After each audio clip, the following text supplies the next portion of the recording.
Good morning sa ating lahat mga kaibigan. Andito na naman tayo sa ating usapang magmamanok po.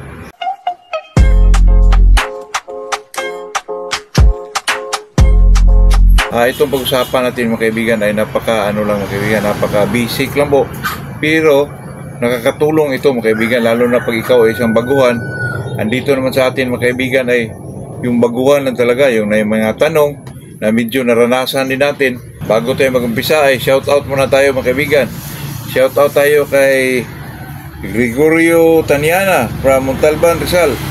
Dinse Pharmacy, itong si Dinse nabunot natin to pero siguro hindi siya nakapanood mga kaibigan kaya hindi niya na kuha yung premium niya. At saka itong si Leon Dansalan from Southern Leyte.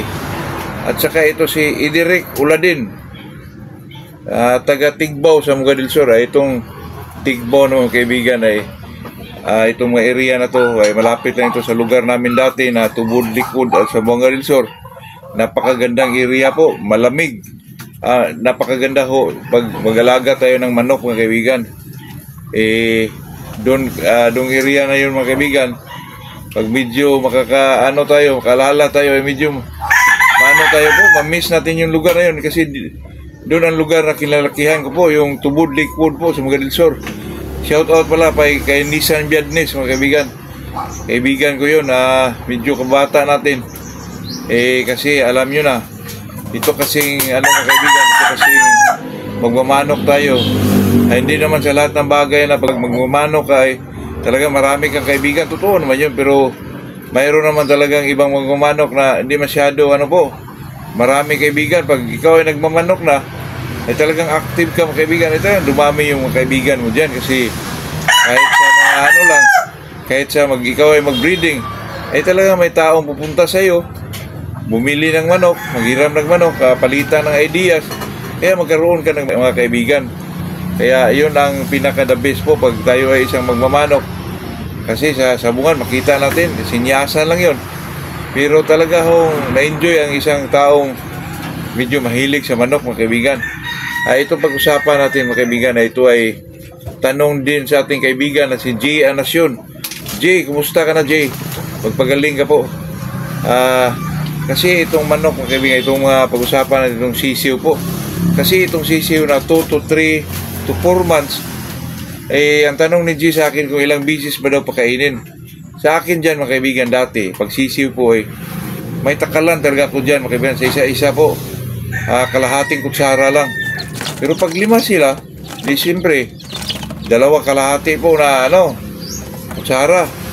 May takalan ako dyan. Pag 5 sila o 10 sila, may takalan talaga ako para hindi masyado sumusubra, hindi masyadong Pero sa katagalan po ay medyo na natin na pag-alaman natin mga kaibigan na pag manok talaga, pag inaano mo sa pinaka-peak niya na talaga maubos niya, ay medyo magsawa yung isang manok mga kaibigan. Kaya naisipan ko po at saka narinig ko rin sa mga big time vlogger din mga kaibigan ay tayo naman ay talagang tutok tayo dyan, lalo na sa social media mga kaibigan, na ang sisiw pala pag pinakain mo talaga ng eksakto na talagang busog siya hindi na ako magana kumain mga kaibigan. Dito para mag-stagnant ang laki ng isang manok ko na hindi masyado lumalaki.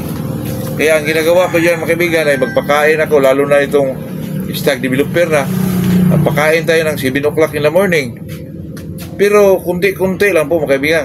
Example lang po, maubos nila 3 takalan, bigyan mo lang ng 1 kalahati lang po. Tapos sigundahan mo yan mga 11 o'clock in the morning, ando na naman. Di siyempre magana sila kasi bitin sila sa pagmaya-maya 2 o'clock in the morning. Ako magpakain mga kaibigan 7 o'clock, 11 o'clock, 2 o'clock hanggang sa 4 o'clock po. Ito magana at saka madali lang lumalaki yung isang sisiw mga kaibigan. Kasi hindi sila kung sa Bisaya pa mga kaibigan, hindi sila nasumhan ba. Hindi nila masyado kasi talagang gigil-gigil na po silang kainin yung kasi medyo bitin sila sa binibigay mo. Kaya sa akin magpakain ako 7 o'clock, 11, 2 o'clock at saka 4. At saka every Sunday dyan mga kaibigan, alam naman natin yung mga big time breeder talaga hindi sila nagbibigay ng yung mga antibiotic, katulad ng mga Titis 500, yung mga, ano ba mga kaibigan, talagang hindi magbigay. Ang binibigay lang nila ay multivitamins po, pero sa akin mga kaibigan talagang, naanuhan ko na yan. Every Sunday, magbigay po ako ng Titis 500 mga kaibigan. Ay, ito sa kupaan, pero hindi naman tayo nag-commercialize. Kasi sa atin dito mga kaibigan na nakakatulong sa atin pag-aalaga ng ating mga manok, ay talagang sasabihin natin po. Every Sunday mga kaibigan, magbigay ho ako dyan ng Titis 500. And then, hanggang Monday hanggang to Saturday, ay vitamins po yan mga kaibigan. Yung tinatawag nilang probiotic po na, yung Vitamin Pro mga kaibigan. Pero talaga magbigay po ako po weekly ng Titis 500 po mga kaibigan, totoo yan. Kasi nakakatulong at nakita ko po ang atin namang mga manok ngayon ay bakunado na talaga kasi medyo pag mag-breed tayo hindi naman masyado marami. Katulad ngayon may mga sisiw na tayo na pumpkin gold at saka may mga itlog pa dyan sa incubator mga kaibigan na hindi pa napisa. Pumpkin to 5K, pumpkin to gray, pumpkin to gold, may mga sisiw na pero may mga natira pa rin na mga kaibigan. Kasi inaano ko talaga yan, sinasadya ko yan talaga yan na gold to pumpkin kasi ang lumalabas yan talagang maganda po ang mga kulay mga kaibigan. At saka may mga palo talaga kasi may enjoy talaga ko mga kaibigan pag gold na inaano natin sa yung pumpkin nuts kasi yung pumpkin nuts ko mga kaibigan grabe pumalo po at saka itong gold ko kaya maganda kulay, maganda pa ang mga palo na ipinapakita po. Totoo yan kahit hindi ko pa yan na pero ano na natin yan, na-judge na natin mga kaibigan na talaga lumalabas ganito po.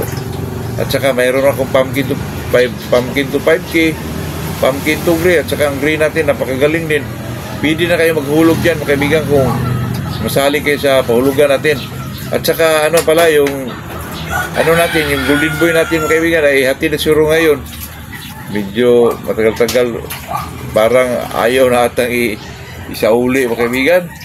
Kasi ito naman kasi yung manok naman talaga na mga kaibigan, yung golden boy ay napakaganda po ng mga lahi nila mga kaibigan. Kaya yung nakakakuha sa akin ng mga trayo o stag ay hindi ho talaga kayo magsisi doon mga kaibigan kasi napakaganda po, napakaganda silang i-breed, napakaganda ilaban. Kaya ako mga kaibigan bilang isang may-ari doon na nakakuha din tayo sa big time na farm ay talagang masaya po ako. Kaya ngayon tayo na mag-breed ngayon sa ating golden boy sa early bird natin. Baka mag-umpisa na tayo ngayon po. Pwede na kayo sa akin, mag-message sa akin, mag-down kayo para kayo ang mauna natin na mabigyan o mapilian. Talagang pwede na ngayon mga kaibigan. Ay napakamura lang po yung down payment natin mga kaibigan. Yung tinatawag natin na yung mag-reservation fee natin. Mura lang po, 500 lang isang manok mga kaibigan, napakamura lang, very affordable po. Kaya sa atin dyan, kung sino man yung may gusto, message na kayo po. Pwede na kayo mag-down kasi may mga bloodline naman tayong inilista na mga kaibigan. Yun lang po. Yun lang ating may share. G, sana na ka sa sagot natin na talagang ganun po. Pag sisiw mga kaibigan, ibitin mo po yung binibigay mong pagkain para medyo madali silang lumalaki mga kaibigan. Pero pag tinudo mo na, may takalan ka, mahirapan ka mga kaibigan kasi medyo na maumay yung isang sisiw. Hindi na nila maubos yung pagkain nila. Pero pag binitin mo yan mga kaibigan, tapos may vitamins ka pang binibigay, ay talagang ubos na ubos yan. Yan lang po. Yan lang ating maisabi sa topic na yan. At saka good morning sa ating lahat po.